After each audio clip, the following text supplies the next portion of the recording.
The air is full of nitrogen, oxygen, light, clouds, wind, pollution, radio, airplanes, satellites, signals, dust, birds, and more. Jussi Parikka's talk, Some People Say Not to Worry About the Air, will address questions about the air, pollution, and the various political, media, theoretical, and material context in which it is registered. Dr. Jussi Parikka is professor at the Winchester School of Art, the University of Southampton, and docent of digital culture theory at the University of Turku in Finland. In his various books, he addresses a critical understanding of network culture, aesthetics, and media archaeology of contemporary society. Please welcome. Wonderful. Unfortunately, first of all, thank you for having me. It's such a pleasure to be here. Unfortunately, the best line of my talk was already given, so in the introduction, so the rest of it will be downhill. I wrote something on geology of media, which is probably the reason why you put me in a panel about the Anthropocene or inhabiting the Anthropocene. But I'm going to talk about something lighter, even if not disconnected from geologies of media. The ways in which I think about geologies of media is not only about solids, of tectonic plates and all that, it's about elements. Perhaps pre-Socratic, but not merely so. Some people say not to worry about the air. Some of you might even notice the reference. So, to be on time, I'll start. How does the future look like? No, but really, how does the future, the near future, look like? As if it was an image, as if it was an image that can be perceived and analyzed, approached as an image of time passing and the elements of time passing. Perhaps the question does not even make sense if we operate within a restricted notion of an image, except given the usual response to, well, look at science fiction, look at forms of simulations and scenarios, which have been part of the epistemological weaponry of future mapping. We have various images of the future since the Cold War, at least. Because this was the business of knowing the uncertain future since the Cold War. The various maps and schemes, preparation and scenarios that prepared for the worst to come, and now we know the worst arrived. Operational research was a way to mobilize game theory and different mathematical models to sort out potential reactions for indeed the near future and the apocalypse to come. If it's an image, the near future image comes out as imaginaries. It comes out as imaginaries of polluted landscapes and the various series of aggregated images where pollution or climate change crystallizes into something perceptible. It comes out as images that seem to refer to this. It comes out as the gas mask, the aerial image, the drowned cityscape, the panorama of waste spread across fields of some unnamed global south location. The so-called Anthropocene image, perhaps, is easily one that lends itself to an aesthetics or even anesthetics or aestheticization of the destruction within a moral economy of shock and disgust, which retains distance from any sense of how to operate within this ecology of images. So actually, perhaps we should be asking, what do you do with the near future? What do you do about the near future? It is very hard to avoid a certain apocalyptic mood that pertains to contemporary fiction and other cultural products. This apocalyptic mood applies to certain bits of theory as well. The sense of apocalypse cool pertains to the Anthropocene and its manifestations across the board, especially in some versions of the dark inhumanities, of worlds without humans and other human fantasies, and the level playing field for objects too, all a bit flat. There is no need to rehearse those arguments for the sake of academic introductions, but instead to use the time we have to develop a different strand of thought, because there are alternatives. The other type of non-human discourse is somewhat more historically attuned, recognizing how it was always anyway a rather significant epistemological battle to map the fringes of what counts as human and what not, a question with a broad range of repercussions, from legal issues to indeed human rights, and what is always left out of this history of the human as part of these images as operational social legal landscapes. Thus, as some versions of post-human thought, like that of Rosie Braidottis has been arguing, it is actually through lessons in feminist and post-colonial theory that we should investigate also questions of what else than just the human should be part of the theoretical vocabulary that gives an insight to the material contexts of our ethics, aesthetics, and biopolitics. Indeed, enough questions for one seminar, well, enough questions for one lifetime, pending which species lifetime. The near future image is one of shifting scales, a theme picked up by other colleagues already so many times in so many fruitful ways. For example, Joanna Zilinska starts to build her argument concerning the Anthropocene through a reference to the minimal ethics of Theodor Adorno, but also in relation to feminist theory. How to build such positions that, in her words, I quote, philosophizing as if against all odds, to look for signs of life in the middle of an apocalypse. Indeed, we ask, whose threats? Whose apocalypse was it already, and whose scales are questions relevant to our near-future narratives too? Ones that start to become more operational than just aesthetics of something to look at. Besides, the questions are perhaps obvious. Perhaps the obvious questions as to whose narratives and where narratives are located. It is also who's near. What is near in the case where the horizon of near is probably already too near. The current prospect of 3 degrees of planetary warming that would cause massive sea level rise could indeed, as they say, and put it in the headlines, take decades or more than a century. It could or could not, according to the rather still open scientific estimates, but yet, as we pretty much still know, prepare for the worst. The year 2100 is suitably sci-fi year, no? It's often floated as one horizon for one threshold of times to come, but of course, the near future is sometimes really near. The desolated wastelands and polluted rivers as the after effect of industrialization and the resource extraction in vast areas of, broadly speaking, the global south, and in those various disadvantaged areas of global cities worldwide, where, as we know, pollution follows the route of poverty in ways that is not just magical, it is just capitalism.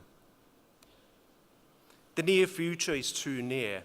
It's always too near, as for decades megacities have been defined by their toxic breathing air due to the massive load of air pollution that is not merely the issue of places out there, Beijing, Ankara, Mexico City, etc., but these are the ones that are close to Western homes. By now, the cinematic past image of the smog London is replaced by the amount of PM 2.5 particles where, according to WHO, 95% of the capital is exceeding guidelines by at least 50%. It is too small to be noticed and to be cinematic. It does spur, however, a range of technological operations through which we see it, from developing real-time satellite-based maps to other measures which form an image of air. From the projections of near-future apocalypse out there, it becomes perhaps rather urgent to investigate the non-human in here. both geographically as well as toxically so close to current concerns that fold a different sense of time than just about the future. This nearness is so close as the planetary transformation as a lived quality that is inhaled as a toxic cloud that itself is one central visual cue for this situation. What image is the one that speaks of toxicity? What image speaks of toxics, of the near now, and does not look like much? These geological connotations, concepts, and metaphors used for the Anthropocene discourse must also include the broader elementals involved in transformations of the sensoria itself. Because it's not only what we see, what we project, what we visualize and see as an image, but that this perception to inhabit the Anthropocene, this perception, the sensing, the experiencing is itself involved in the transformation it speaks about. We are in that toxic cloud. And it comes out as a different sort of a picture than the one about earth tectonics or clearly visible distribution of solids. Perhaps in some ways, it is closer to what conceptual art invented early on. Think of the air conditioning show of 66 and 67 by Terry Atkinson and Michael Baldwin, how it framed the possibility of air itself as an odd aesthetic object, of course admittedly in relation to the gallery system, art language and art writing. And that way shifted the perceptual attention despite this immediate imperceptibility to see air.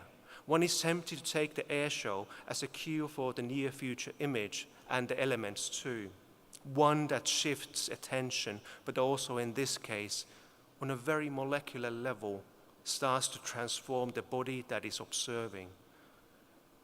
But the scale is somewhat different to that of the gallery. Instead, the one that we're dealing with, this air show, is of atmospheric dimensions, like more recent art projects have demonstrated. Amy Balkin's much later Atmosphere, a Guide, does it in contemporary contexts as a poster essay. From the sea level to the exosphere to the air and the atmosphere is full of activity, from geopolitics to satellites, pollution to just big chunks of metal. That is the remnant of the Cold War. Or then J.R. Carpenter's creative writing, the Gathering Cloud book, that relates the longer duration of what's up in the sky and how we know about things up in the sky. Sending balloons, drawing images, making up typologies of clouds and more. Air is full of words about air, images, engravings, and other media that try to catch up with the dynamic movement of up there, down here. In other words, there is more in the air and the sky than meets the eye. High up above our heads, the air is full of nitrogen, oxygen, light, clouds, wind, pollution, radio, airplanes, satellites. It is full of signal traffic. It is full of dust and birds and more. Back on the level of eyes, nostrils, and skin, it touches more than the eye.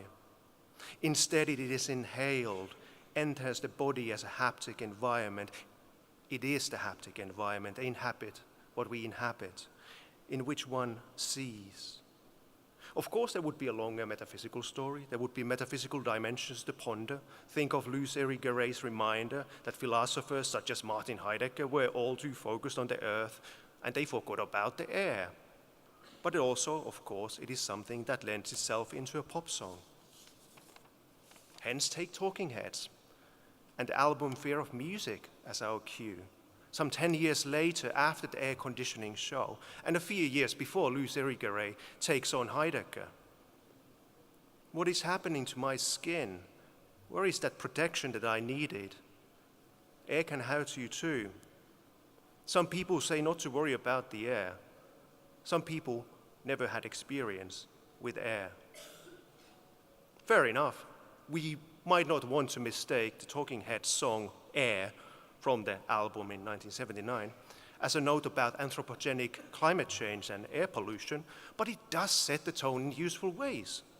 It speaks to a set of concerns that Peter Sloterdijk coined as atmo-terror, the weaponization of air from the battle trenches of World War I to greenhouse gas effects, and the recent massive shift in the carbon-oxygen cycle. The flip side of Le Corbusier's modernist dream of exact air, of sending exact air into men's lungs at home, at the factory, at the office, at the club, and the auditorium. The flip side is the production of bad air. That the air can hurt you too is one version of what Rob Nixon coined as the slow violence that unfolds not as one massive explosion, not as one visible accident, but it is more akin to a series of events whose effect accumulates in the long run. If it's an image, it is close to the conceptual art legacy, but on a scale that builds up into planetary dimensions, an image of slow suffocation. But it becomes visible. It becomes visible in the transformations. The skin and surface registers the suffocation across multiple scales. The transformation of the sensorium is what characterizes this transformative image as haptic, a weird sort of a chemical moving image, if I may. It involves chemistry as the description of the transformation of the various scales of interaction that moves from experience and affect to the non-organic mutation that defines one scale of the elemental planet. The near-future image forms on the cancerous skin as epidermal reaction. It registers on lungs in the case of air pollution. It is inscribed in plankton, animals, and much more widely than just for the human eyes. It is an image that is a chemical reaction.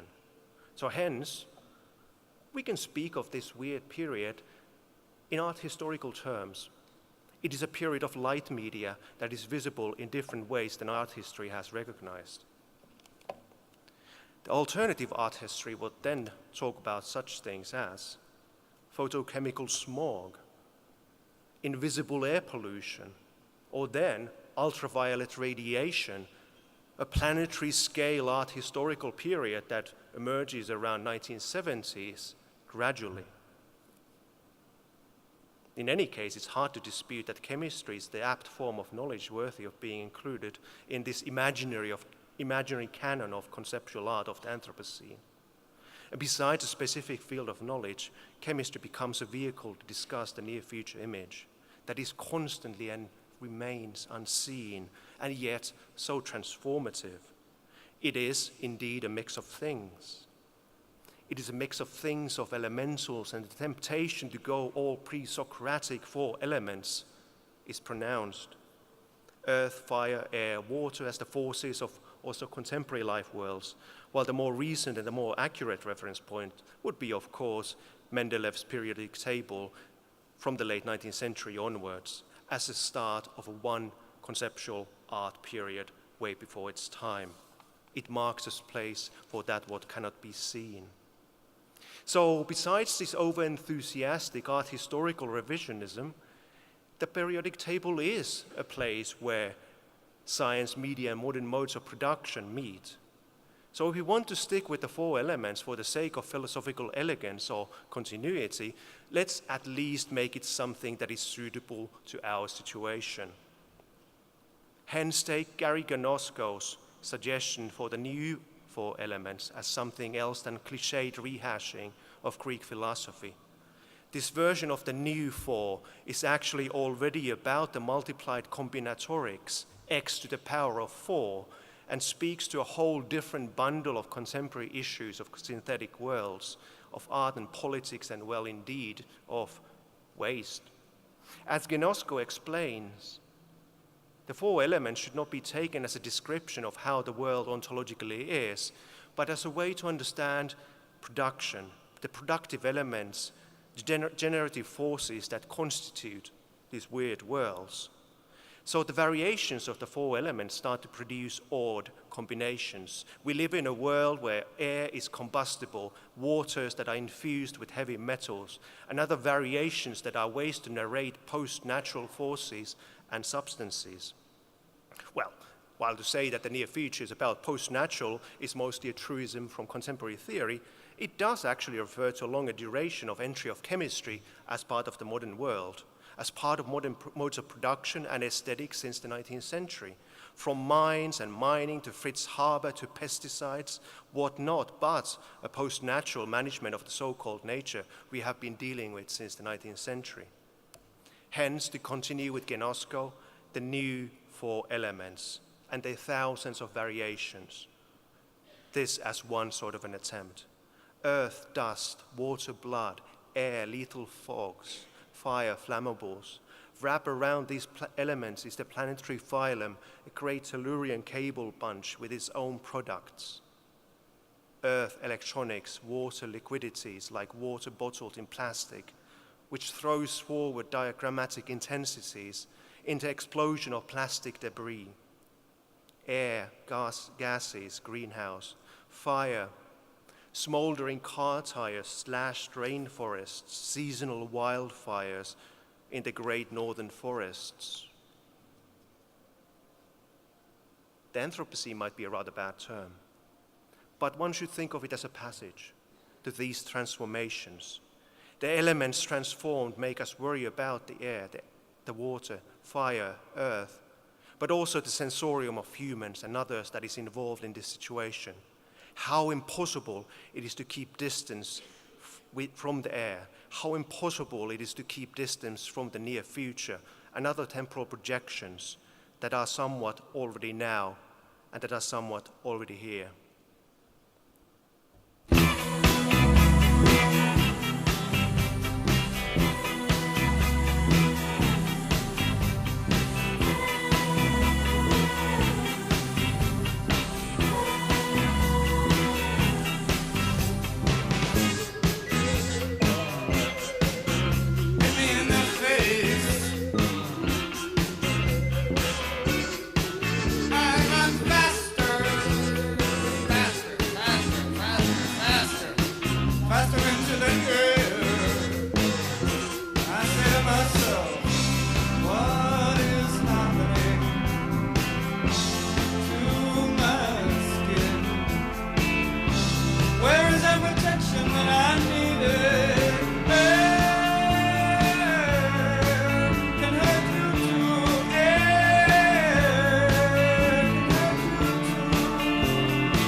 Thank you. I'm glad to introduce you now Vanessa Lorenzo, a researcher and artist based in Lausanne. Currently working at Hybridoa, co-president of the Aquarium Biohackerspace of Renan, member of Hacteria and Utopiana, her work speculates on the potential impact of biology, biotechnology, and hacking and the do-it-yourself culture on our future world. She will introduce us to her final master project, Camera Obscura et les artefacts de l'invisible, that she has already shown at Le Commun here in Geneva and at the Touch Me Art and Science Festival of Zagreb. Vanessa Lorenzo, a cheerful welcome. Hello, everybody. First of all, thank you very much for inviting me and having me amongst this amazing constellation of people that I'm always so inspired by. Well, thank you for the introduction. It was quite long. Yeah, so apart from my design practice, I'm also a biohacker. That means that I learned biology and scientific protocols to include them in my design practice. Here, I learned techniques to integrate the non-human into my design practice as an ethical, political obligation of thinking in the more than human worlds of the technoscience and nature cultures. During these 20 minutes, I'm going to talk about my vision of inhabiting the Anthropocene. We talked a lot about Anthropocene before, but for those who came a little bit late, it's all about the mess that we have done in our planet Earth. Like in Nausicaa, in the Valley of the Wind, we have to deal with new ecologies of relations, ecosystems, and toxic jungles. This requires new stuff to inhabit that jungle, new sorts of objects. The first one includes cyber moths. The second one, bacterial superpowers. Both works as an extension of our senses, a sort of collaboration in order to guess what this Anthropocene is all about. Sorry. Most interactions between human and the earth are mediated through technological objects, often influenced by a dualism that separates nature from culture, human, non-human, thing, nothing. They filter out a wide range of data streamed from events that cut across spheres, the biosphere, lithosphere, semiosphere, technosphere. This partial approach haunts our perception and requires new modes of abstraction. How to think the object then? We need to flatten the hierarchical ontology between humans, animals, machines, and objects by including the other with its otherness into a media system with particular rhythms, codes, policies, and capacities.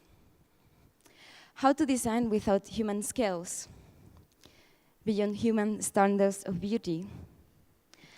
When an intervening instrument, aka media, integrates the non-human people, it emphasizes their role to produce knowledge. We realize their agency, as James Bennett environment matter describes as the thing power. Not flower power or black power or girl power, but thing power. The curious ability of inanimate things to animate, to act, to produce effects, dramatic and subtle. Suddenly, things have political weight, sensing capabilities, and memory to project us far beyond the Anthropocene. In the beginning of the summer, I headed towards the Kilpisjärvi Biological Station, located within the Arctic Circle, a huge environmental data farm and scientific big brother, with an eye on the outer space, very sensitive to environmental changes.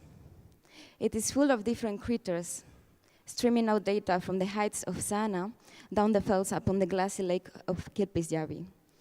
Critters, sensors, and algorithms are stitched together in a sort of bionic layer that connects technology, nature, and people. And there is a lot of moss as well. Could moss sense the Anthropocene? Mosses are tiny organisms with slow temporalities of growth, which can decipher the secrets of life on Earth. They pioneered the land when glaciers stepped back, preparing the land to be refilled with a rich biodiversity. They act as a nexus between worlds, inhabiting extreme environments, water streams, and skyscrapers, hosting microbial life forms that are proved to resist in the outer space. Because they lack of root system, they are fed by everything carried by the wind, including pollutants. Since the 60s, they have been used as monitors of atmospheric deposition of heavy metals in the Nordic countries. Combined with the satellite, they serve to map their behavior after an ecological threat. Equally, since 2008, they are used to monitor air quality in the facades of European cities. Could moss sound out these changes? When we first touch a moss phone, a moss with a cybernetic add-on, we experience a pleasant feeling of joy. Dipping our fingers into this humid pool of life, we enter part of our existence into an old kingdom of resistance. Our body interacts physically and emotionally with an entity that silently keeps track of this human mess.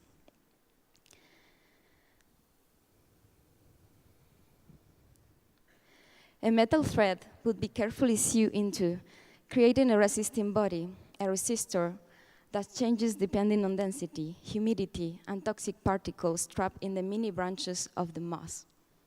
When we caress it, The cybermoss bury its capacitance, altering the flow of electrons within the wires traveling towards the computer. The algorithm uses this data to modulate a characteristic noise of the area. This media ecology enables a dialogue that would be performed differently at every location. Moss under the polar caps of Siberia, mossy couch of Iceland, your local moss companion, moss in the immediacies of the nuclear reactor of Fukushima.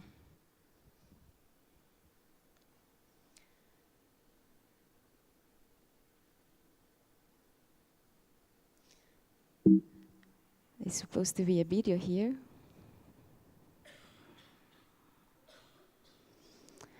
But technology doesn't want to work. But no worries.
Back to the PDF. Okay.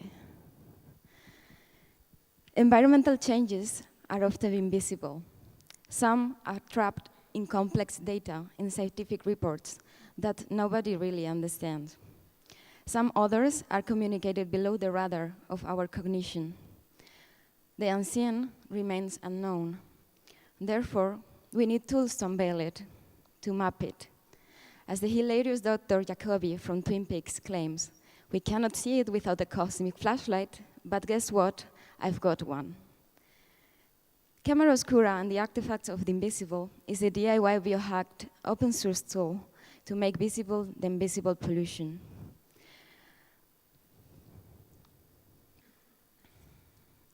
By merging electronic media with toxic artifacts, this interactive installation uses bacteria as non-human narrators of an ecological shift. I use non-human here, meaning that we humans failed telling liable stories about some of our damaged ecosystem. Each society deals with their problems differently. By shifting the narrator, we tell stories that are unspoken at the social or political level. We discharge a shirking society to speak up, confront the fact, and seek for alternative futures. Based at the riverside of Lonza at the end of the 20th century, and moved to Visp since the beginning of the 21st century, the now global industrial giant has dumped between 15 and 60 tons of mercury along the Turtic Canal between 1930 and 1966. The polluted sediments were then dispersed in the region. Mercury, as a good escapist, it changes its form quickly. It slips away and melts, so it remains invisible. It is only seen when it makes a glitch in nature, a systemic flaw, or a disease. How to reveal the invisible around us? Biotechnology and biohacking could help here. In collaboration with Biodesign for the Real World and the community of Aquarium, we sampled and analyzed the soil and water in the area. We also learned how our gut bacteria could be given an extrasensorial superpower to detect the invisible. The augmented bacteria, or genetically modified, with a fluorescent protein EGFP that acts as indicator of mercury, a highly neurotoxic and endocrine disruptor for all the people, humans and non-humans. What happens when the super E. coli and the toxic artifact meet? None of both are supposed to be there or meant to cope with each other, so they produce a sort of sublime blink. Like in a camera obscura, a representation of what is happening outside can be seen by the public through a hole. The super coli will turn fluorescent in presence of different amounts of toxic matter, visualizing memories of the village in different periods. Then the camera turns the fluorescence into beads of black drops that travel along the tentacular tubes, injecting a proportional amount of black ink in a jar of fresh water. The more the people come and see what happens inside the camera obscura, the more evident the traces of hidden realities become. Again, there's supposed to be a video here.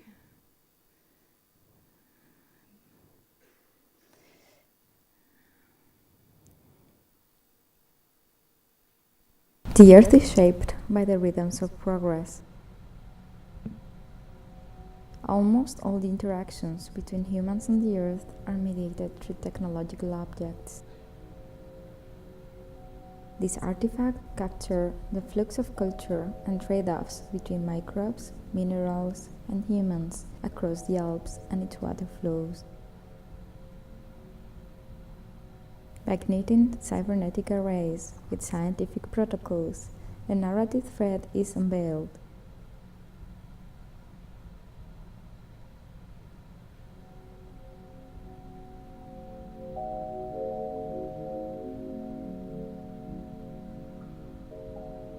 Five water samples from 5 different periods are black-boxed within the camera obscura.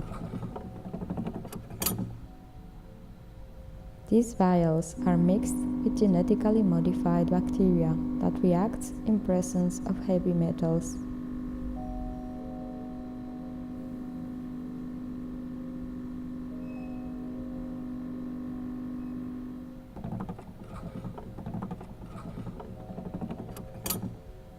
The fluorescent feedback turns the evidence of pollution into beads of black drops.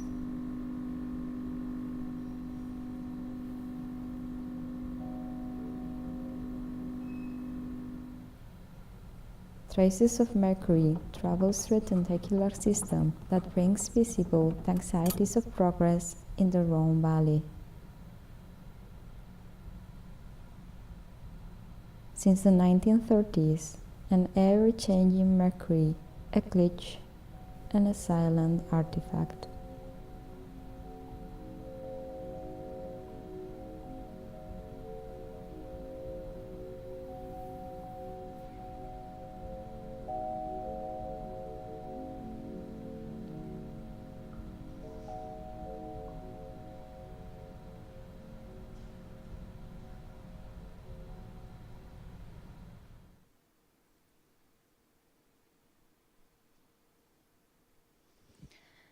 I am very thankful to Raphael Müller, my human companion, to help me taking this speculation further. Within the framework of the exhibition La Sémiosphère du Commun, we exposed 2 case studies, the one I told you before in Switzerland, and another one from Tulcea in Romania. Both similar sorts of toxic landscapes, alienated landscapes that we approached by collaborating with different artists, researchers, scientists, citizen scientists. We realize that we not only need research on the toxic materiality of the Anthropocene, but we also need to experience it. By appropriating scientific protocols and developing our own DIY open source tools, we also empower ourselves as citizens to explore the role of the artist/researcher as a social, collaborative, and political agent. We are considering toxic matters here as an active agent that link bodies, environments, and politics in an unprecedented way. This is a work in progress, though. Our strategy to inhabit the Anthropocene is to embrace our multiplicity and transdisciplinarity as citizen scientists/artists and researchers, so we can move forward as fast as possible from it. To create our own tools to allow our realities to exist, the ones in which we cohabitate with, alienated bodies, organisms, cyborgs, and hybrid creatures. Like Nausicaa, we embrace the toxic jungle and we create tools to inhabit it and resist and collaborate in the ruins of capitalism. I am very thankful to all the people that made this happen and contributed to explore this path of speculating with hybrid media and new forms of collaboration, communication with the human and non-human. Sachiko and Robin from Biodesign for the Real World, Michael Pereira for lifting the tedious task of data processing, Daniel Sea for sounding it out, Rachel Araroff and the whole community of Aquarium, Mark Bernstein from the Makerspace in Renault, Anna Barsegian from Utopiana, Bacteria Community, and also, why not, the E. coli from our gut, the fluorescent protein EGFP, and also, why not, the toxic artifacts and the moss. Thank you very much. So now we present Kodwo Eshun. He's a lecturer in contemporary art theory at Goldsmith University in London, visiting professor at HAT, giving the seminar Theory Fiction at the CCC Master Program, and co-founder of the Otolith Group. He will talk about the science fiction of Ghanaian novelist Koyo Bernard Lang from the year 2020, called Major Gent and the Akimota Wars. Late's conflictual vision of the year 2020 poses problems and possibilities for the future thought of the science fiction futurities. Kodwo Eshun will ask, in what ways does Lang's science fiction from the year 2020 pressurize the predicates that support the futures narrated by science fiction? Thank you. Okay, well, of course, I'd like to thank Jean-Pierre Grève, Delphine Généré, everybody at CCC for inviting me, for making this possible.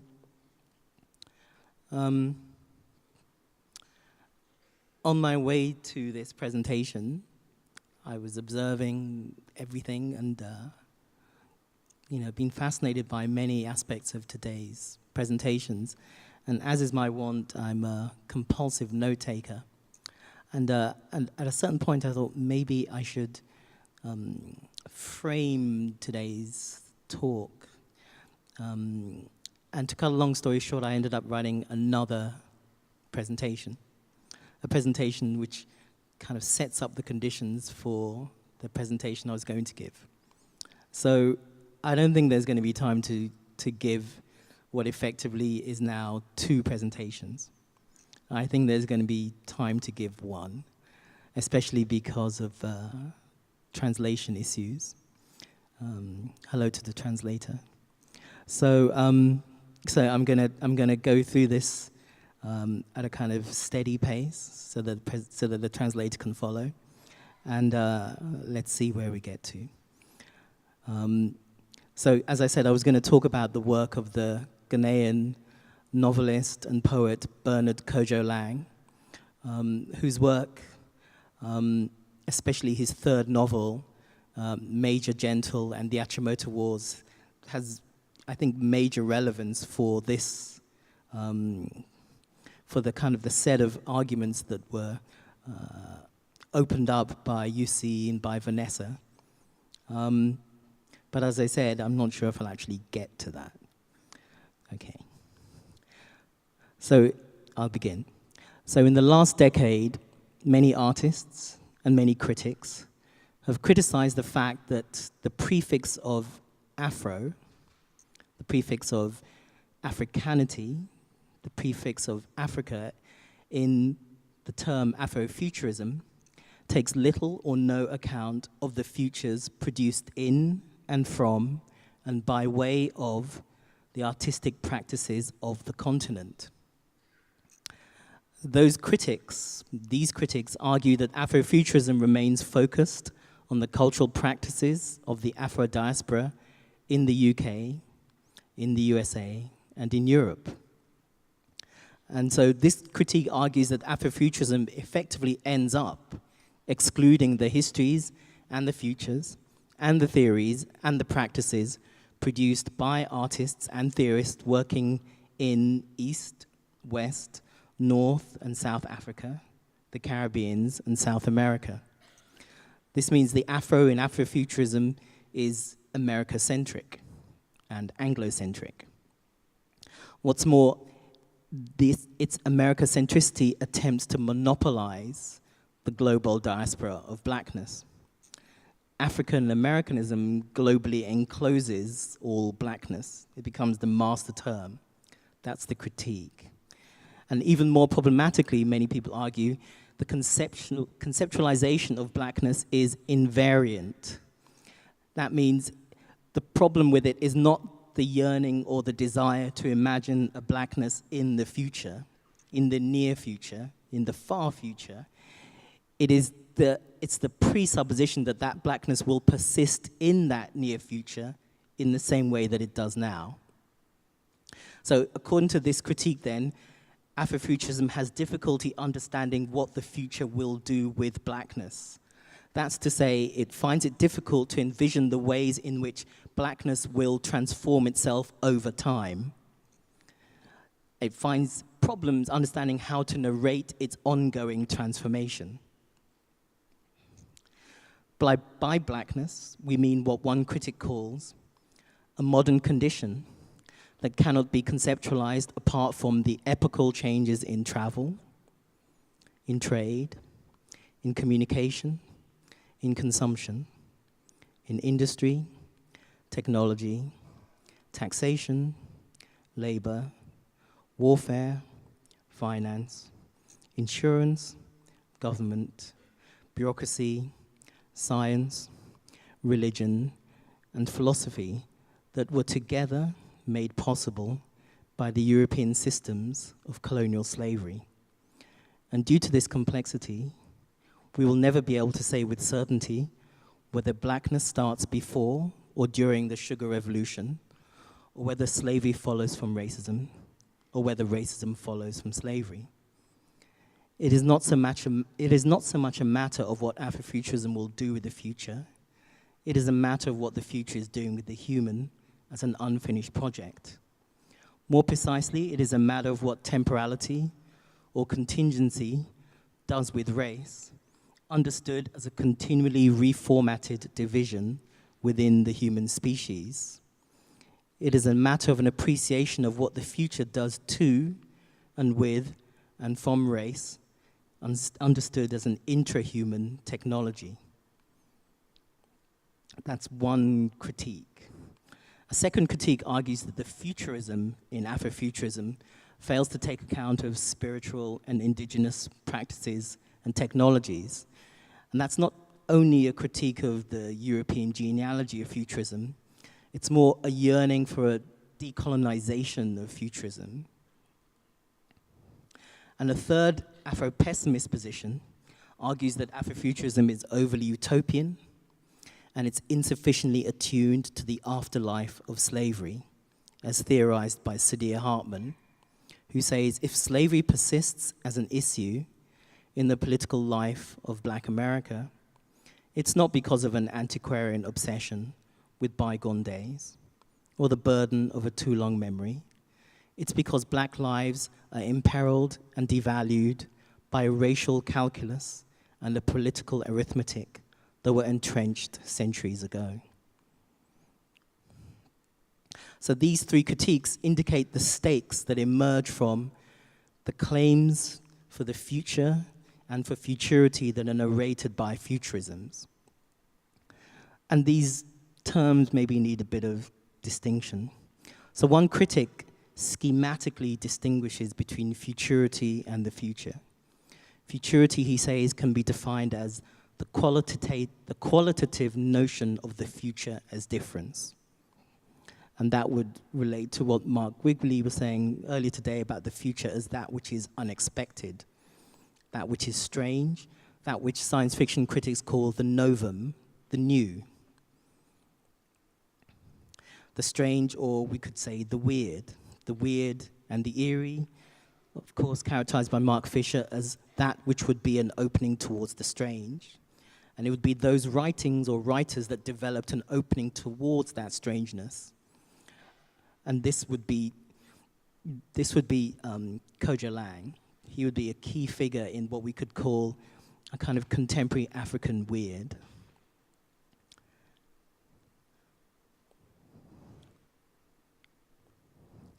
Now, the critical distinction between futurity and the future is overly schematic.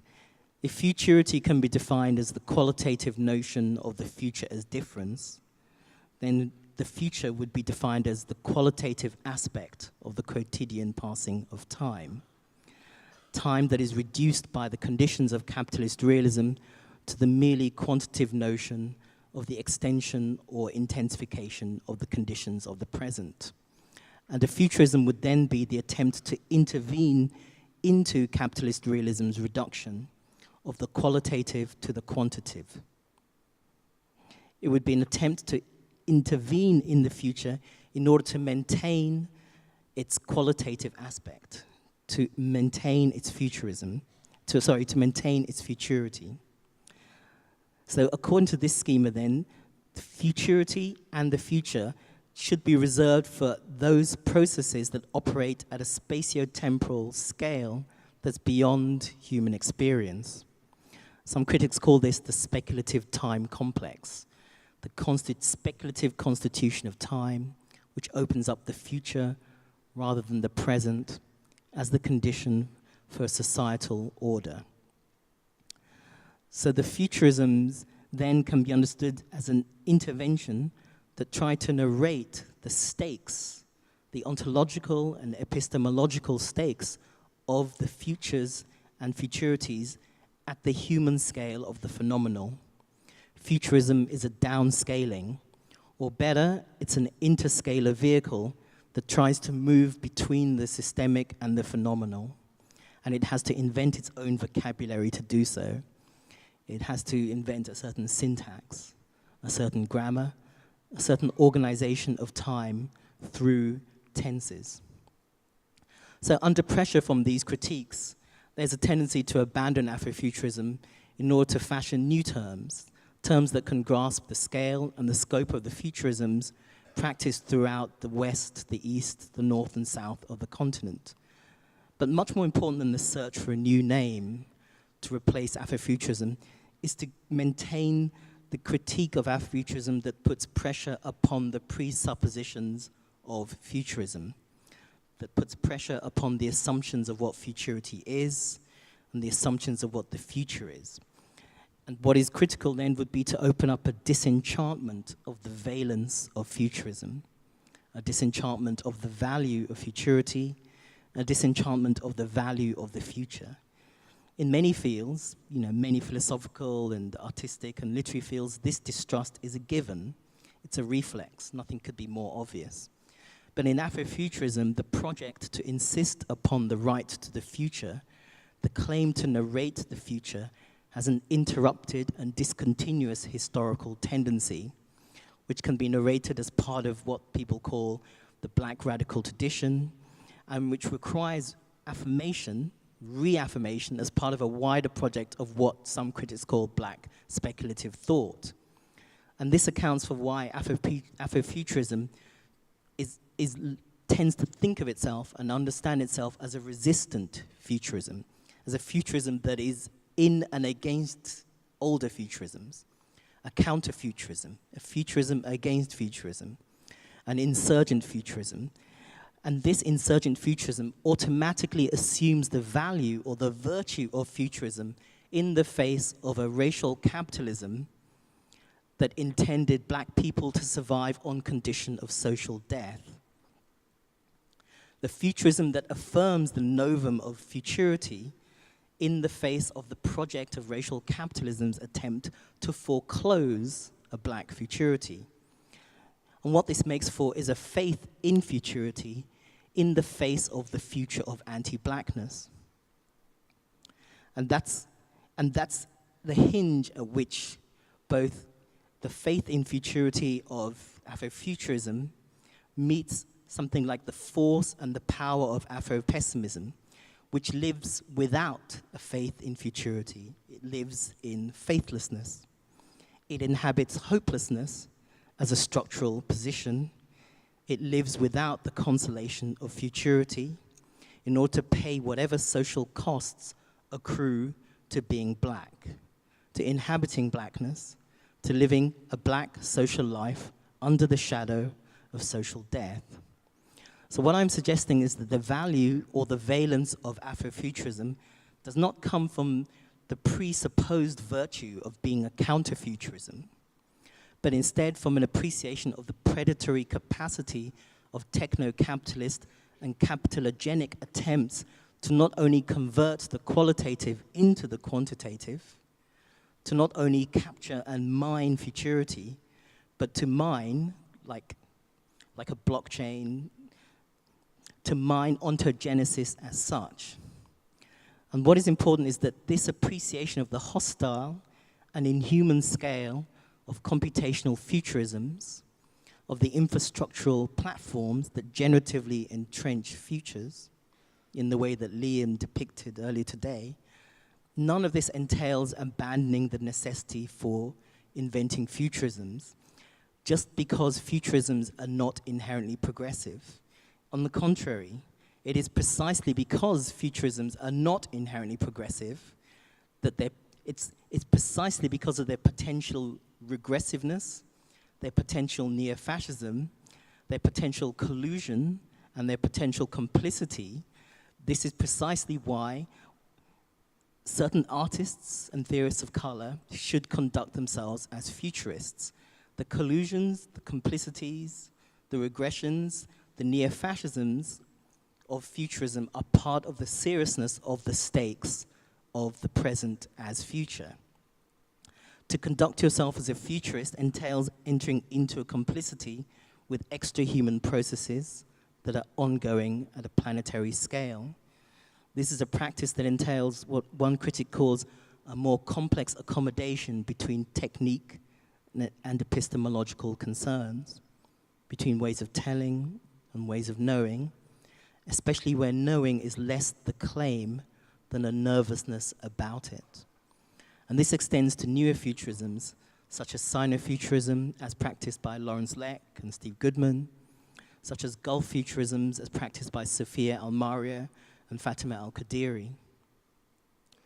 The theory and practice of new futurisms is a practice of collusion and complicity with the anonymous materials of the planetary.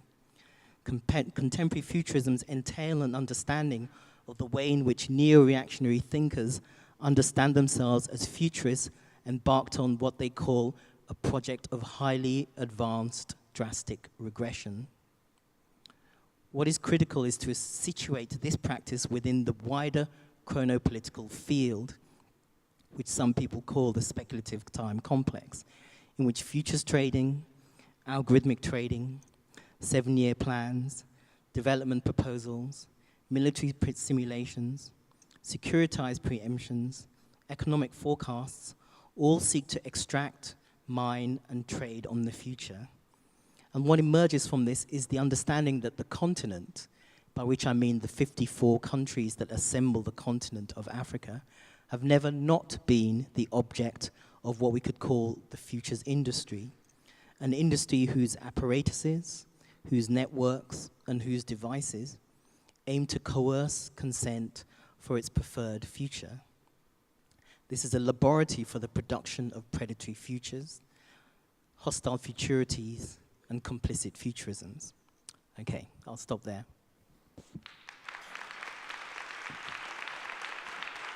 Okay, so the next one I try to present in French, bear with me.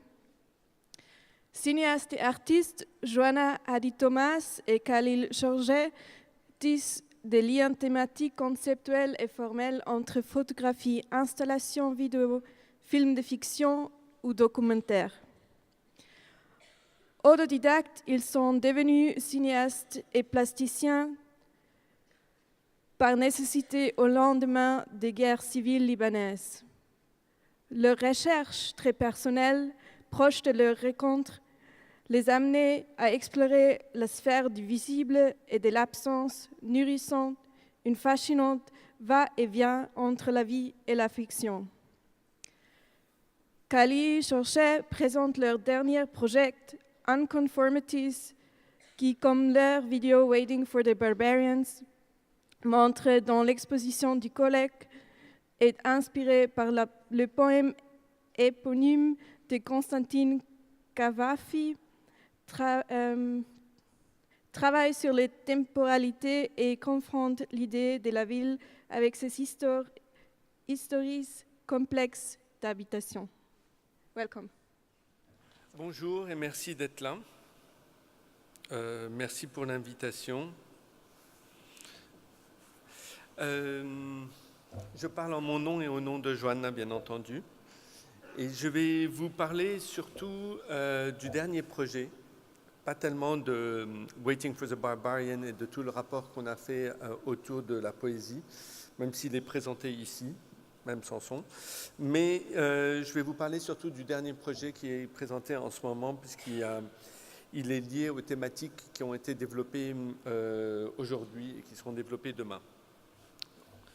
Je vais commencer le slideshow.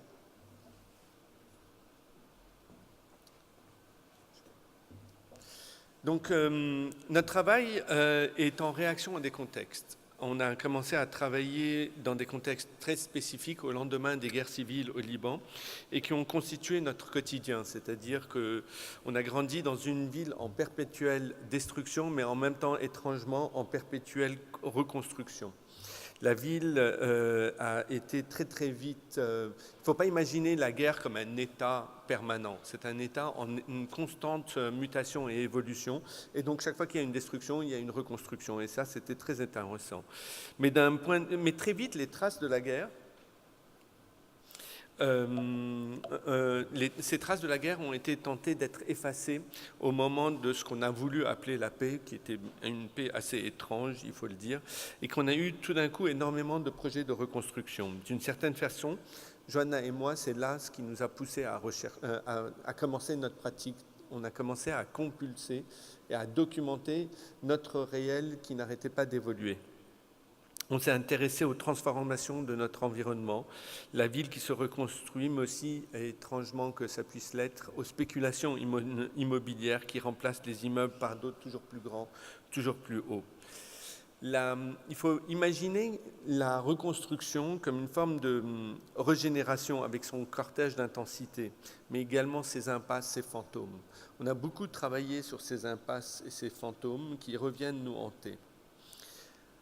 Joanna et moi, on ne s'est pas tellement intéressés à représenter la guerre ou la violence, mais bien plus à voir ce que la violence fait aux images elles-mêmes, aux récits et aux histoires, à la façon dont on la raconte. On a donc toujours voulu chercher à rendre compte de notre rapport à l'histoire et à échapper à certaines définitions. Dans cette image de Beyrouth, par exemple, qui s'appelle le cercle de confusion, elle est découpée en 3000 fragments collés sur un miroir et les gens sont invités à en prendre un fragment. Et derrière chaque fragment, il y a marqué « Beyrouth n'existe pas », une phrase très lacanienne qui renvoie au fait qu'il s'agit d'une fiction et que ça nous renseigne sur notre propre état. Dans cette volonté d'écrire ou d'être dans l'impossibilité d'écrire cette histoire, on s'est très vite confronté à ces images, à ces cartes postales, où on a imaginé une personne, une fiction, Abdallah Farah, qui viendrait reprendre ses propres images pour les rendre conformes à son présent, en les détruisant une par une et en les refotographiant selon les événements qui s'étaient véritablement passés. Pourquoi je vous en parle maintenant, alors que ce n'est pas le sujet à proprement parler, parce que ça montre une façon dont on avait envie d'essayer de s'inscrire dans un présent et d'essayer de réfléchir sur les modalités d'écriture de notre propre histoire. Et au fond, il y a l'idée de rupture. La rupture étant cette brèche qui entre...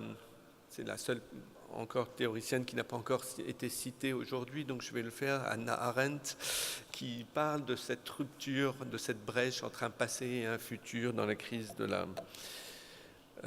la culture. Et donc c'est justement dans cet endroit, dans cette brèche qu'on essaye de se tenir, dans cet endroit instable.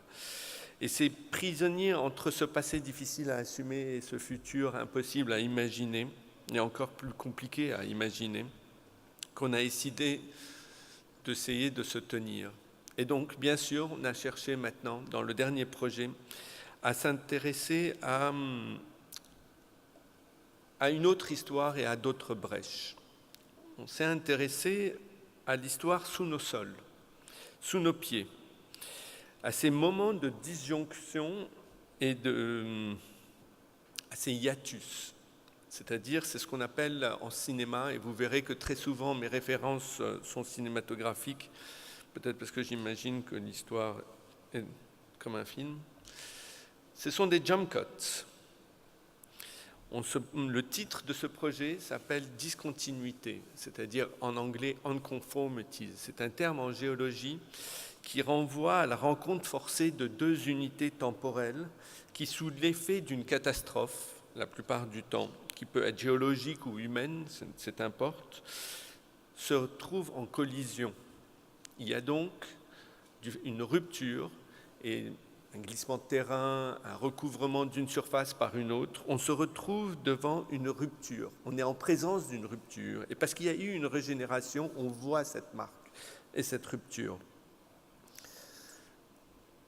Donc, ces ruptures temporelles, ces accidents, interroge les récits possibles et les représentations de cette histoire irrégulière et complexe, qui ne se résume plus à une succession de strates, mais plutôt à des actions.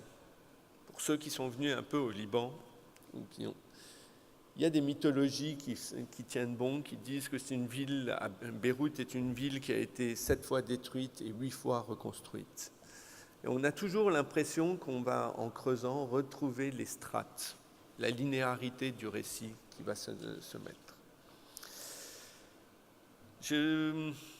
Nous avons travaillé dans ce projet Unconformity à partir d'un ensemble de données dans 3 villes, Beyrouth, Paris et Athènes, qui sont 3 de nos villes à Joanna et moi, où on va récolter d'abord des informations. Et on va essayer de réunir l'expertise d'autres personnes pour nous aider à pouvoir représenter ses propres images. Donc vous voyez, ça c'est notre atelier à Athènes. Il était très beau, je vous le remontre. D'accord ? On avait collecté à peu près 350 carottes pour 4 lieux. À partir de ça, avec les géologues, historiens, archéologues, on a organisé les informations, c'est-à-dire qu'on a relevé les endroits d'où ces carottages ont été prélevés. Ces carottages nous ont permis de travailler sur les stratigraphies présentes et sur les histoires qu'on avait vues.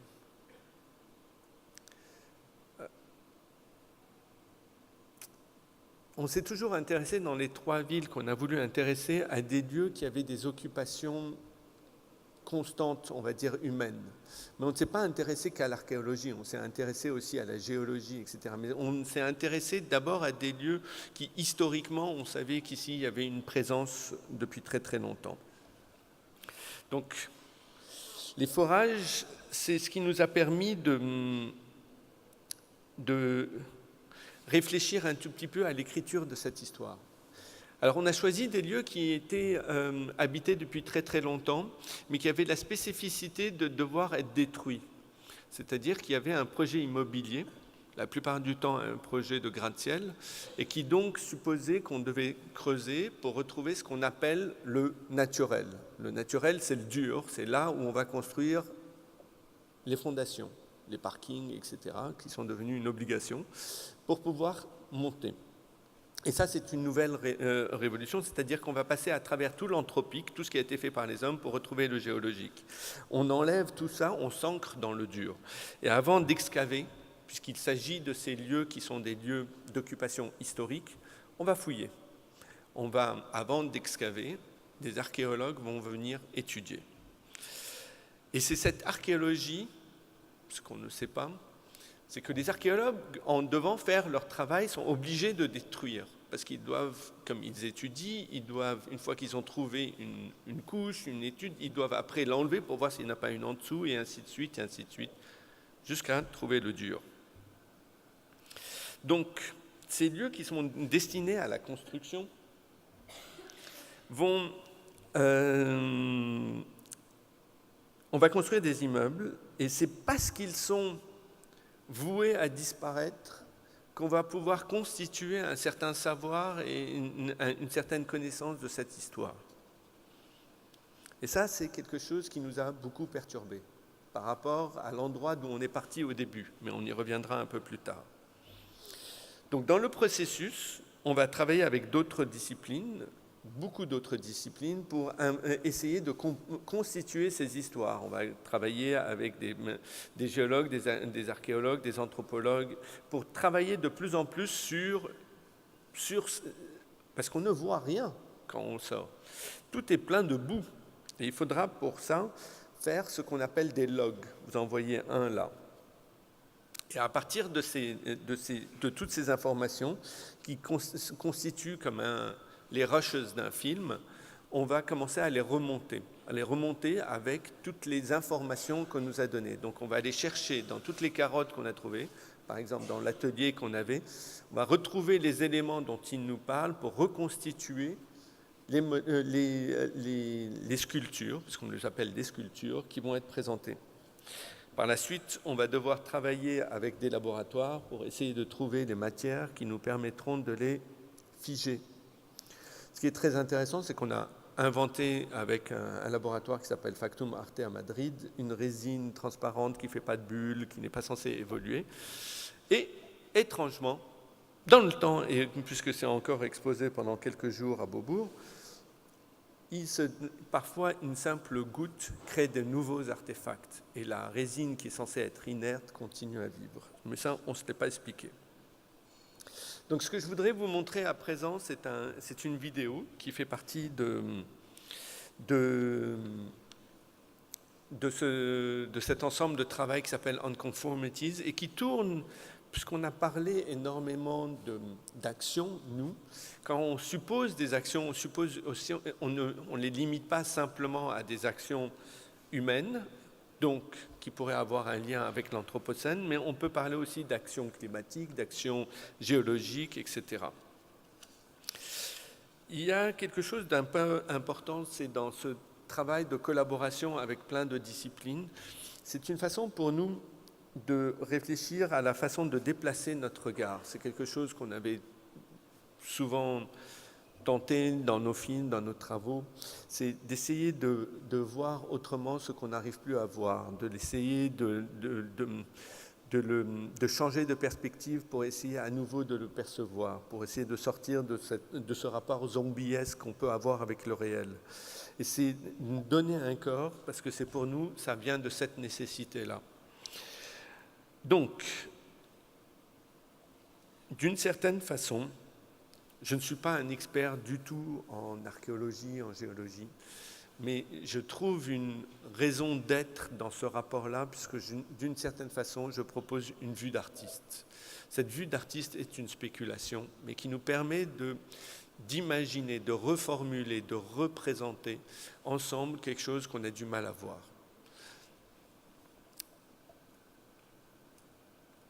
La complexité de ce projet notamment, si on devait la ramener au niveau de la représentation même cinématographique, c'était de parvenir à montrer en même temps une vue d'ensemble. En archéologie, c'est nécessaire, par exemple. Et l'infiniment petit, le détail, le microscopique, le micro et le macro en même temps, l'image du drone et l'image du microscope. Et c'est entre ces pierres-là, c'est d'essayer de réfléchir à la mémoire des pierres. C'est-à-dire que, d'une certaine façon, les pierres gardent la mémoire de certains faits. Elles nous interrogent sur la façon dont nous, on a de réagir à certaines menaces, dont une des plus fortes, puisqu'on n'arrête pas d'en parler aujourd'hui, la plus éminente, la plus politique, mais peut-être aussi, c'est celle qui renvoie à Gaïa, mais aussi à l'environnement.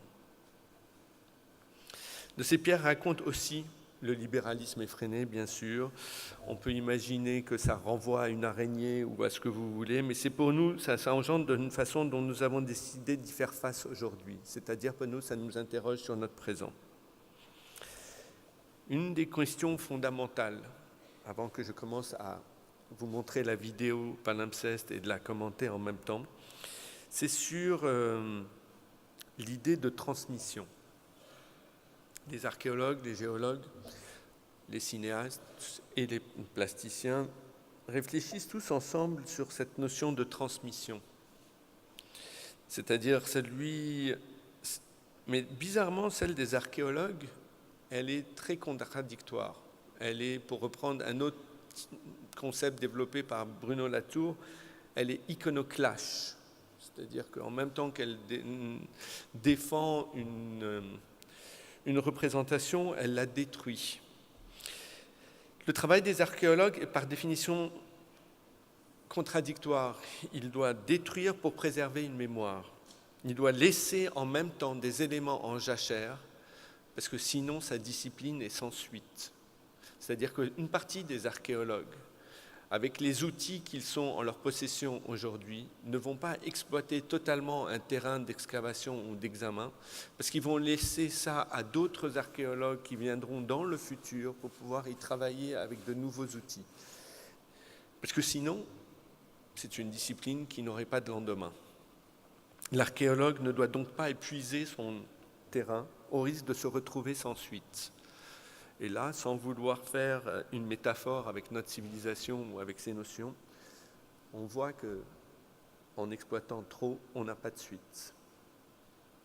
Ah, ça, ce sont les images de l'exposition présentée en ce moment à Bobo, dans le cadre du prix Marcel Duchamp. Et ça, ce sont les vidéos, la vidéo, là. Au mur, vous voyez ce qu'on appelle les zigzags over time, et suspendus, ce sont les sculptures, les time capsules, qui sont...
Comme vous le voyez, pour forêt, on a un besoin d'eau.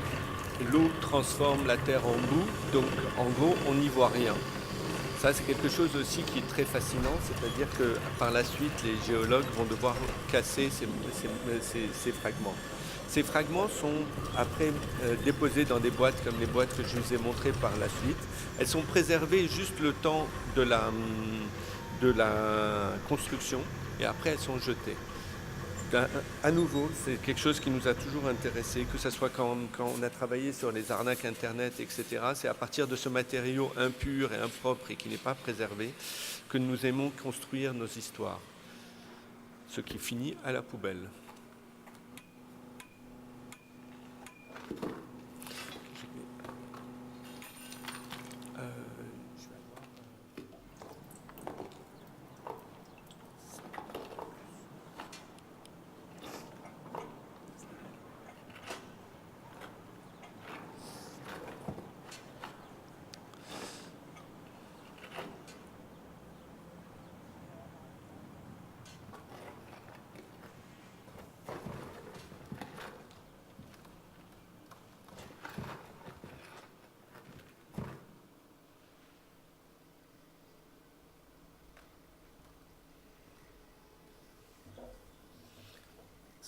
Sous la couche de boue qui recouvre le tout, vous retrouvez les litages et les histoires. Une fois que nous avons, avant l'excavation, vous avez les archéologues qui viennent. Donc ce sont des archéologues qu'on appelle des archéologues de sauvegarde. Ce qui est fascinant quand on regarde des archéologues, c'est qu'on se demande ce qu'ils voient. Parce qu'on passe des heures avec eux et ils arrivent à voir des choses qu'on ne voit absolument pas. Donc on a passé des jours et des heures, et ils arrivent à retrouver dans des ensembles qui nous semblent très très obscurs, des éléments qui pour eux leur sont très signifiants.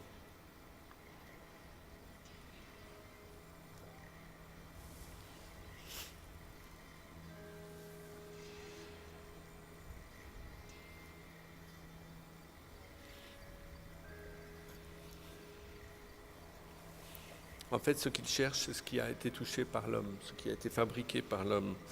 Et parfois, ce sont des éléments qui nous sont, comme cela, qui reviennent à des codes propres à eux. Voici, par exemple, des indicateurs d'occupation, où la terre est passée par différents tamis jusqu'à pouvoir constituer des indicateurs de traces d'occupation.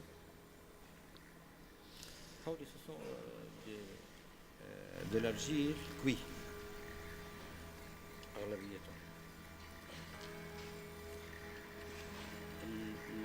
Ça, c'est des graines.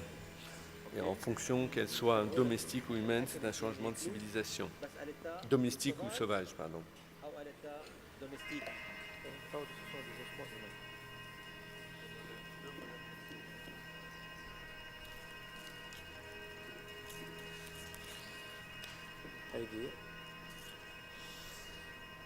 Alors au début, on est assez impressionné quand on tombe sur les premiers restes humains. Après, on se remarque que dans toutes les villes qui ont évolué ou qu'on creuse, on tombe sur des cimetières. Et comme je vous ai dit, ce sont des lieux qui sont destinés à être détruits. Mais les archéologues travaillent jusqu'à la dernière minute.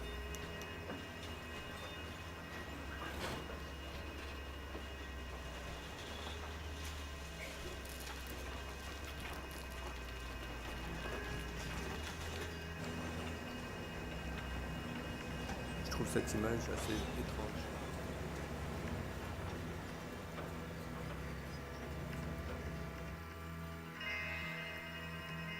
Vous voyez par exemple quand on tombe sur une hypogée, mais on remarque que cette hypogée, toutes les tombes qu'on a filmées ici sont des tombes qui ont été en fait déjà été réutilisées ou sectionnées par d'autres fondations à une autre époque.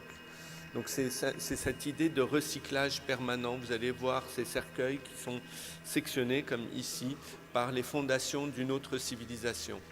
Donc c'est cette idée de palimpseste où on reprend les pierres d'une civilisation pour en construire une autre, cette idée de régénération, et puis cette image de l'hypogée qui est là. Je vais sauter un tout petit peu.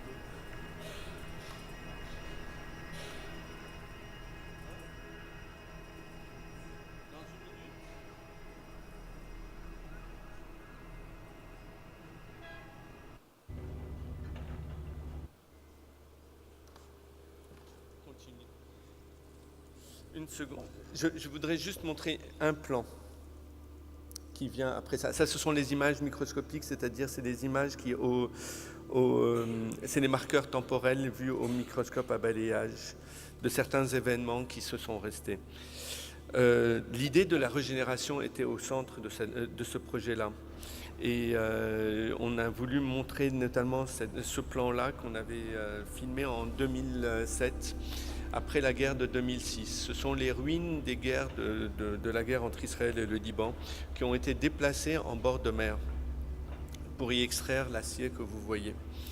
Et le reste des pierres a servi à constituer un autre sol. Très bizarrement, on a créé une nouvelle terre, une nouvelle couche, faite elle-même d'autres couches, de plein d'autres époques, etc. C'est cette idée de régénération qui était fondamentale pour nous et qui nous a beaucoup intrigués. Parce que ce n'est pas simplement un jugement de valeur, c'est juste un fait. C'est un rapport avec le réel qui nous pousse après à dire est-ce que c'est bien, est-ce que c'est pas bien, mais c'est un étant donné. Et c'est à partir de cette image-là, je vais raccourcir énormément tout ce que j'ai dit et tout ce que je voulais dire, mais je vous remercie.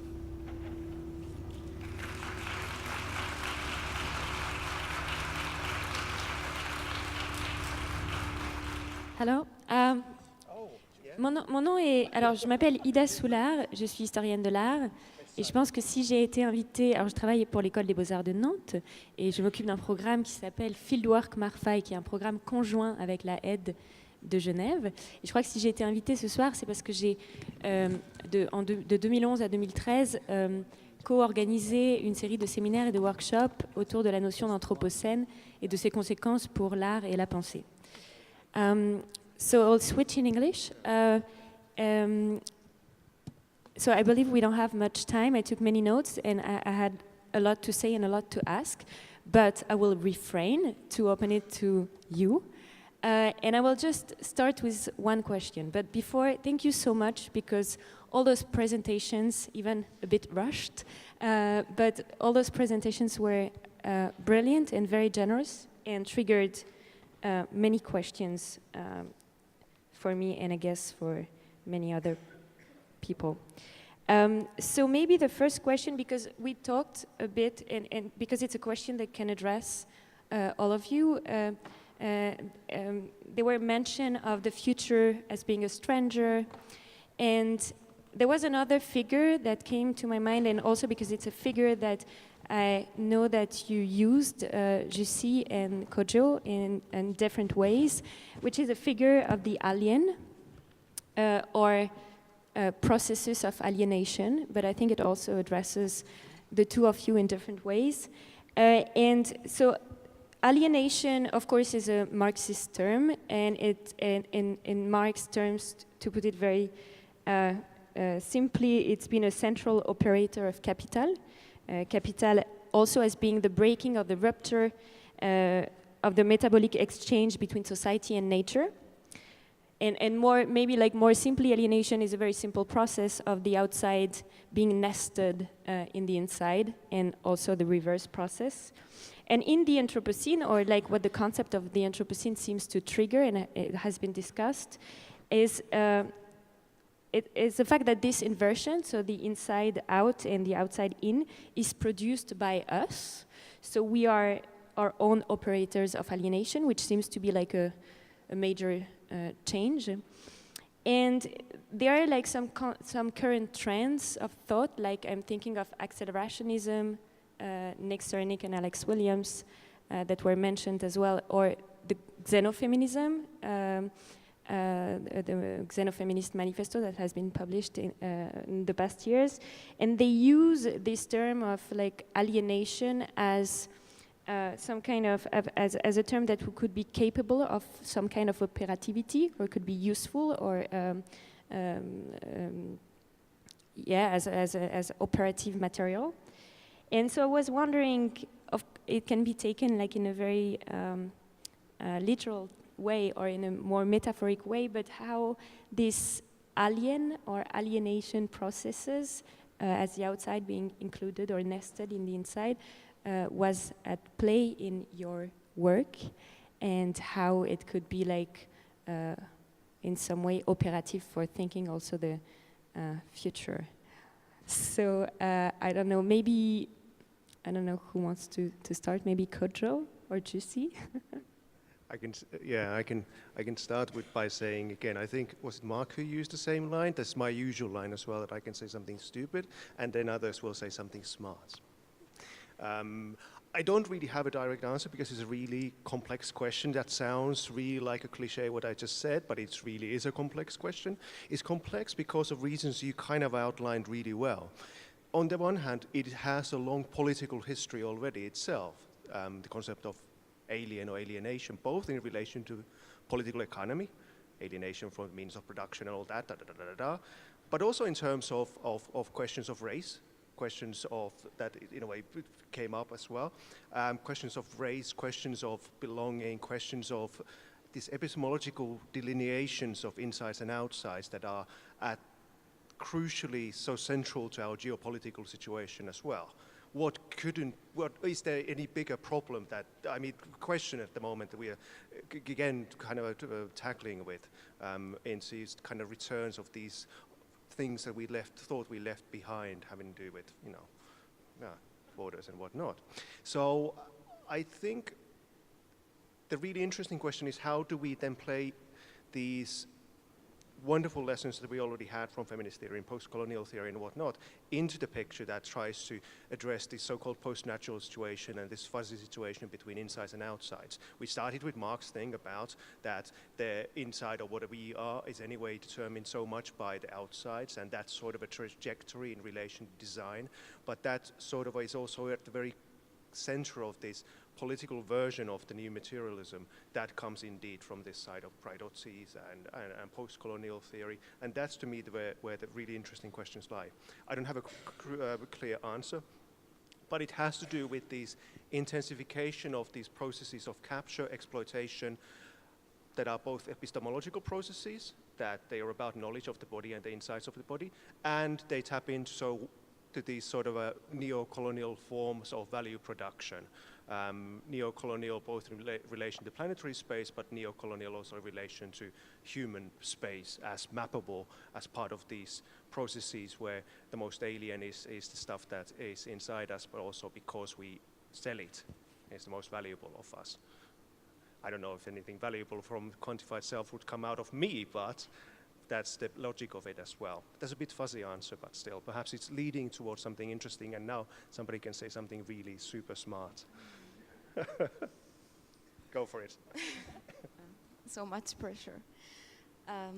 So in the way that I work, the concept of alien, it takes kind of a positive meaning, because if you look at the dictionary, alien is something that can be out of the earth, can be out of the country, something that it doesn't belong, can be a strange particle that is not supposed to be there. An alienated landscape, for me, is something that is corrupted, it's damaged, but, and maybe that's not the right definition, but it's how I understand it. But I think, as you point out, the xenofeminism, I think they take that as a positive aspect, because I think that when you embrace your alien, or the alien in you, you empower yourself. If we embrace the Anthropocene, we can do something about it. Yeah. Thank you. I think the question of alienation is really, it's crucial at so many scales and and kind of across so many material aspects of reality. And maybe one way to focus it is to just draw people's attention to that image, which was supposed to be during my presentation. It's by it's a South African artist called Nikhil Singh, and it's one of 3 drawings which he did, which was inspired by this book, the Kojo Lang book, Major Gentle and the Achimota Wars, which is about it's about a kind of what they call the second war of existence. So it's about a total war in which it's not just humans fighting humans, but it's also cockroaches, rivers, mosquitoes, a golden goat, a pig, a monkey. I mean, it just goes on and on. This entire multi-species army of total war fight apartheid South Africa. This is set in '92, and it's set in the future. And so what he's done is draw like kind of images from that book. And it's not as if you can recognize these images from that book, because that book really suggests an animation. But these images, I think, convey a certain kind of imaginative fabulation of alienation as a resource. Just as in the way you pointed out that xenofeminism treats alienation as a kind of as something to affirm rather than something to repair, you know. And in these images, you can see this effort to imagine a city that is alienated from the conditions of realism. So it's a city that really should be animated. It behaves according to a different gravity. It behaves according to different rules. It is an entirely a kind of city which is born in the rupture of alienation, and it insists on that. So I think alienation is it's quite productive for certain kinds of artistic practices. The key is to, in a way, invent that grammar and that vocabulary and that syntax, so to give what you do with alienation a certain purchase and a certain traction, so that it can actually leverage something, you know. Thank you. I don't know if you want. Okay. If you want.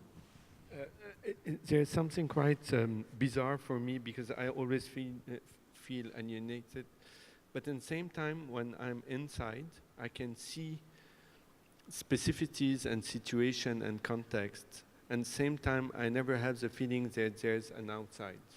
Like if you talk about globalization, is there something outside? Is there something outside our Earth? Or so this dialectic that you introduce between an inside and an outside, of course I can see insides when you have some negotiation, but when you have nothing to negotiate, there's no more outsides.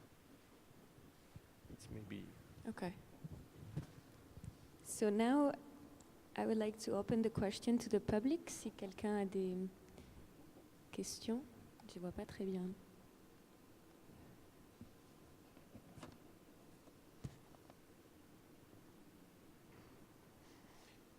Il y a une question là-bas.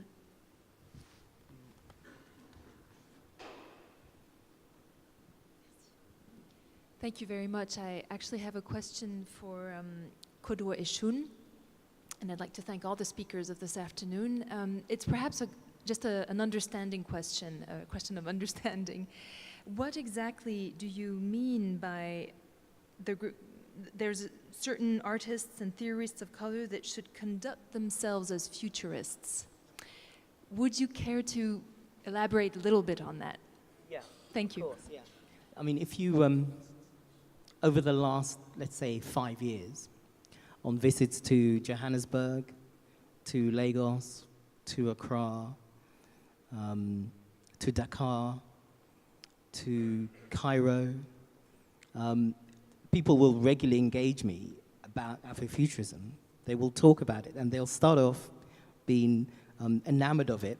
But then, after a few minutes, they'll start to list a whole series of concerns they have. It doesn't address this, it doesn't work on that, it doesn't touch on this, it's insufficient.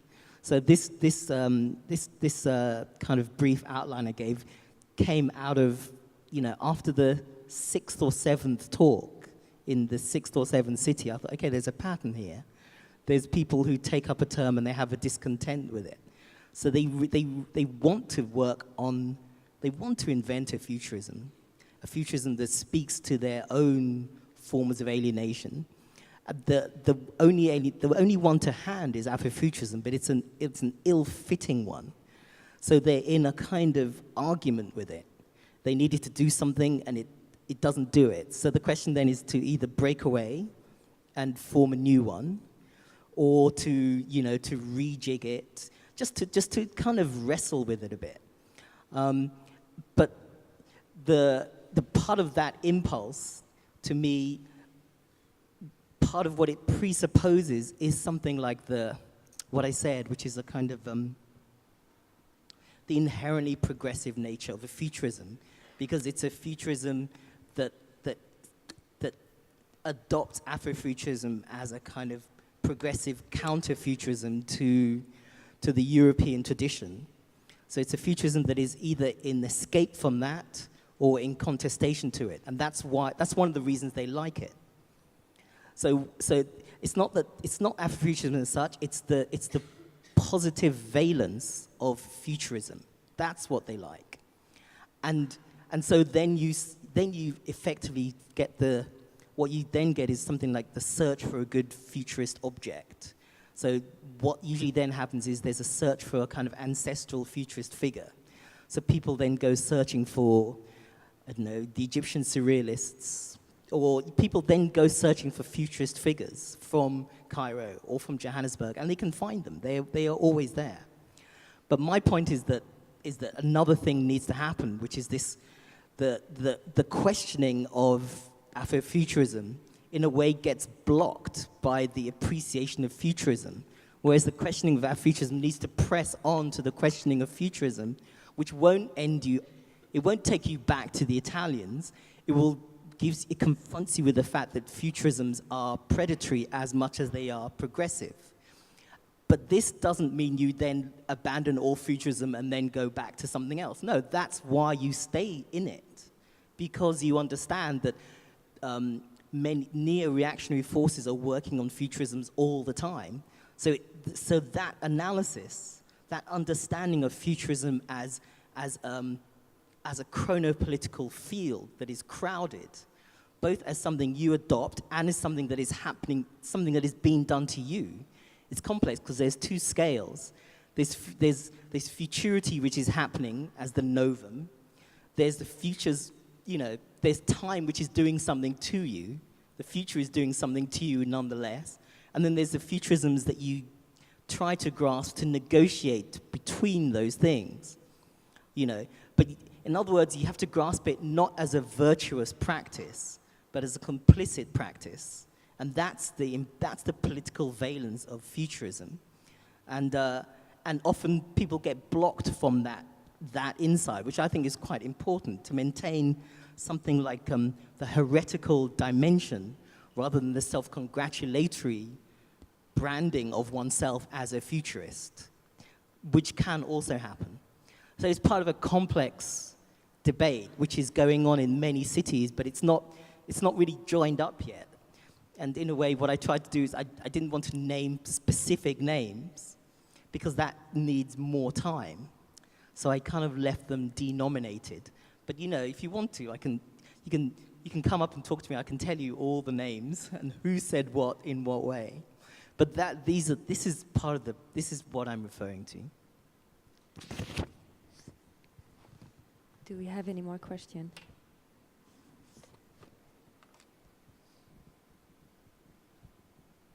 May I ask my question in French? Will be easier for me. Yeah, thank you.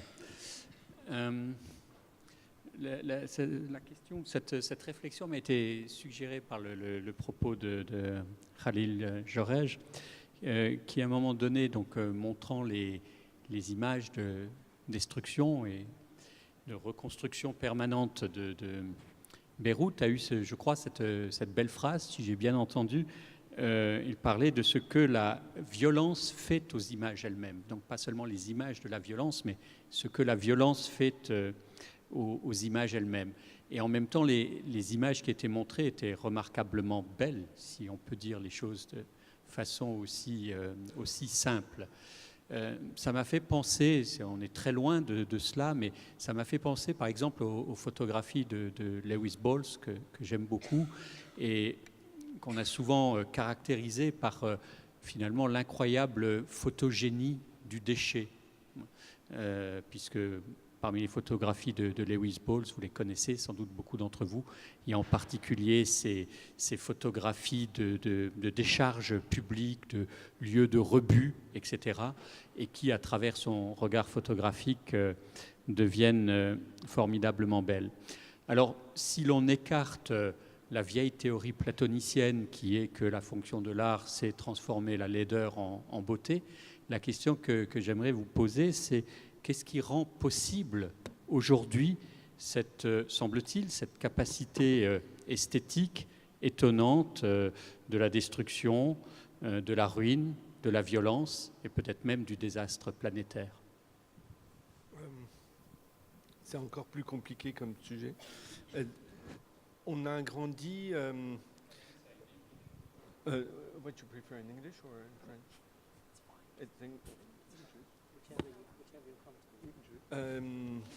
On a toujours essayé, on a grandi en réaction à certaines images et notamment à leur esthétisation, à l'esthétisation de la violence. On s'est souvenu tout d'un coup de Benjamin et du rapport aux politiques. On s'est souvenu du rapport critique qu'on pouvait en voir envers ces images. Aujourd'hui, il y a, non seulement il y a le rapport aux politiques, mais il y a aussi le rapport à l'affect.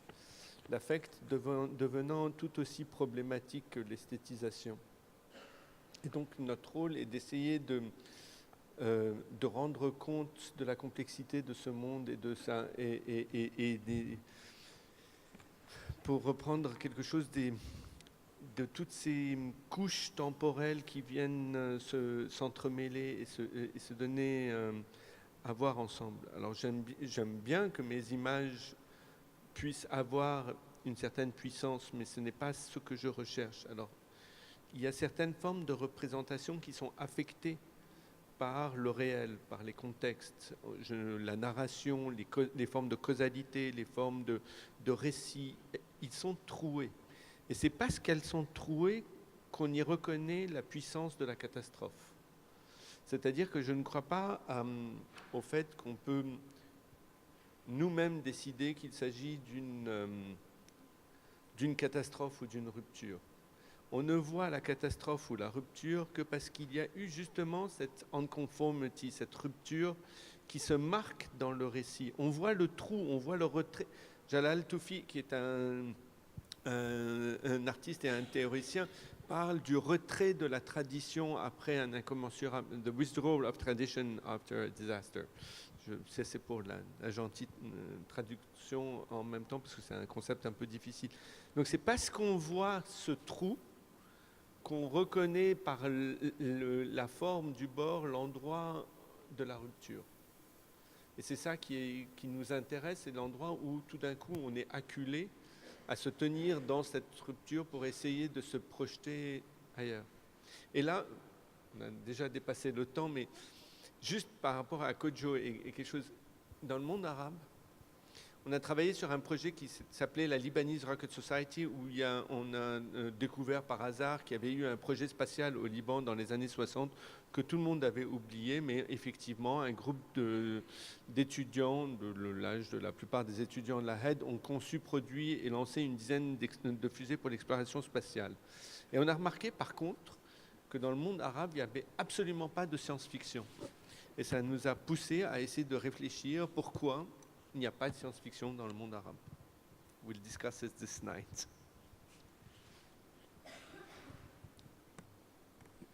C'est lié pour moi à la perturbation.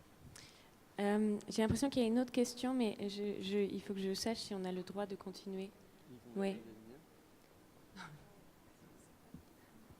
Merci beaucoup for really a great panel and really great contributions. I mean, asking so many futuristic questions and horizons. I would like to connect to Jussi's talk, which I appreciated very much, regarding the proposal for a new understanding also of the image.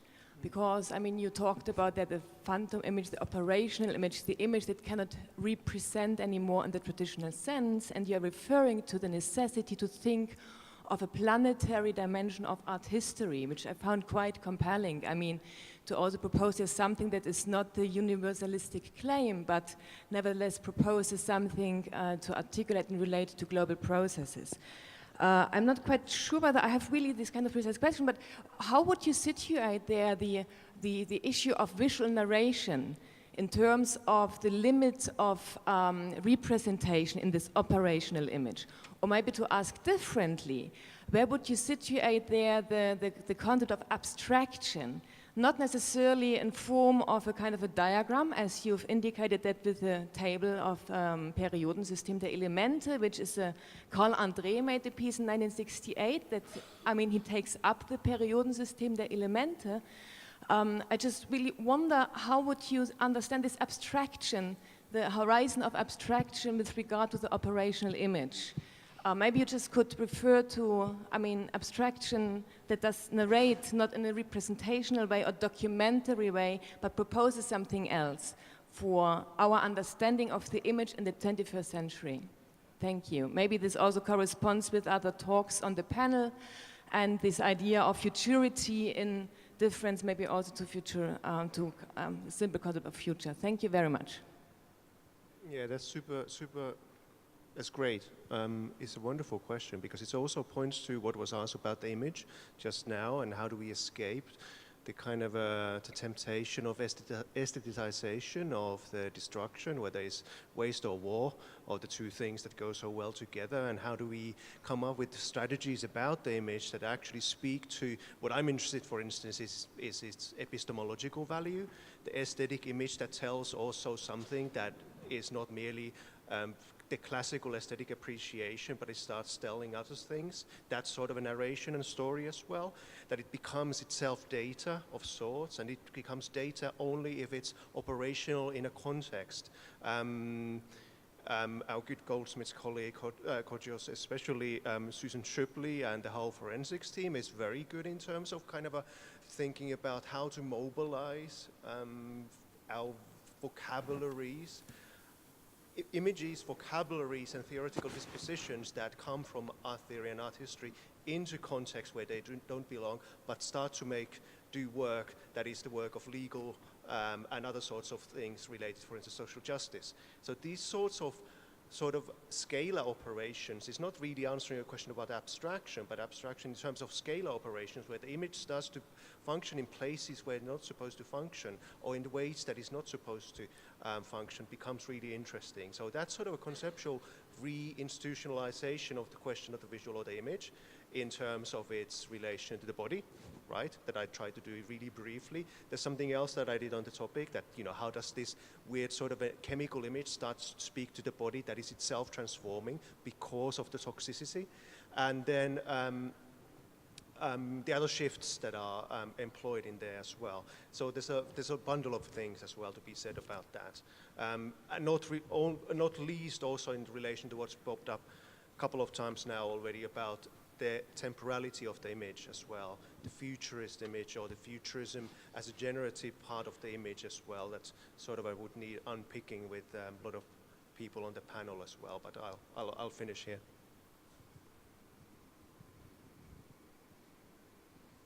So I think we should stop now. I'm sorry, but we can continue the conversation after. Merci beaucoup. Merci encore, Jussi, Kodwo, Vanessa et Khalil.